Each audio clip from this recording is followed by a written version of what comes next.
I remember the exact moment he tried to humiliate me. My 18th birthday. A $50 bill slammed against the kitchen counter, sliding toward me like it carried his disdain. "Get out," he snapped, voice raw. "I'm done paying for another man's mistake." I crouched just long enough to pick it up. The paper felt heavy, not with money, but with every insult he'd hurled at me since I could remember. I smiled, calm, silent. I'd rehearsed this moment for years. I held a sealed envelope in my other hand, the one I'd kept hidden for as long as I'd been old enough to understand. I placed it on the counter with deliberate precision. "I know," I said softly, my voice carrying more control than I felt. "And my real father is waiting outside." He froze. Gray spread across his face like a storm cloud. He pressed a hand to the window, eyes wide, disbelief twisting his features. That pause, oh, I savored it, every second of it. I remember when I first met him, my so-called father. He had smiles that promised safety, laughs that hinted at warmth. I trusted him because I had no reason not to.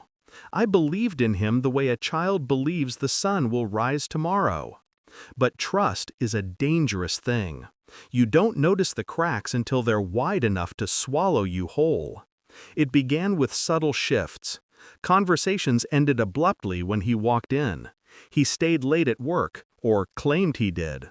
Phone calls in hushed tones.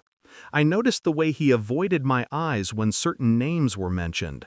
I told myself it was imagination. Until the birthday. Until the $50 bill. That's when the pieces snapped into place. The betrayal was no longer a whisper, it was a declaration.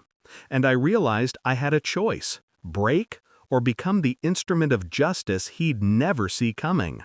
I chose the latter. Planning revenge isn't glamorous, it's meticulous, quiet.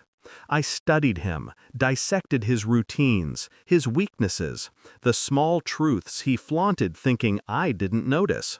I tracked his finances, his affairs, his alliances. I built a chain of leverage that stretched far beyond the reach of his arrogance. Every misstep, every lie, every overlooked secret became ammunition. I waited. Patience was my ally. Revenge, like a clock, ticked steadily toward its appointed hour. The execution was surgical. I leaked truths to the people whose opinions he cared about, carefully crafting circumstances where his credibility collapsed before my eyes. Contracts he'd signed, once trusted, were suddenly void, revealed to be legally questionable by professionals I'd quietly consulted. Friends, colleagues, even distant family, all witnesses to his unraveling. And me? I remained calm, always calm, silent in the shadows, smiling behind the veil of my composure. He never suspected I was the architect of his downfall. And then, the final act, the confrontation. My 18th birthday, a lifetime of preparation culminating in a single moment. I handed him the envelope. The truth was in there. DNA tests, documents, letters, all irrefutable.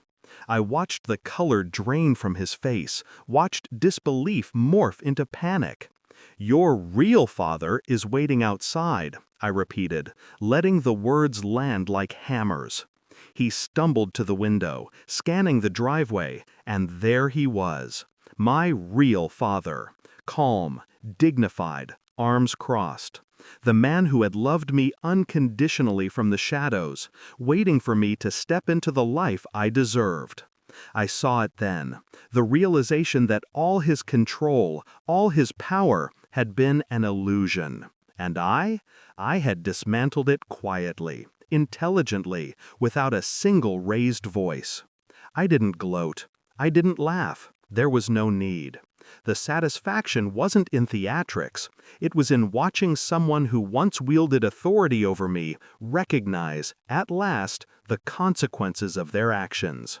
He slumped into a chair, hollow-eyed, a man stripped of pride. And me? I stepped past him, feeling lighter than I had in 18 years.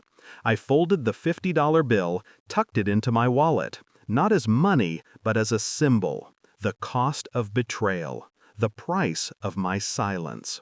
And as I walked out into the sunlight, my real father waiting with a smile that mirrored my own, I felt a release I hadn't dared to imagine. I had survived. I had calculated. I had struck. And, for the first time in my life, I was free.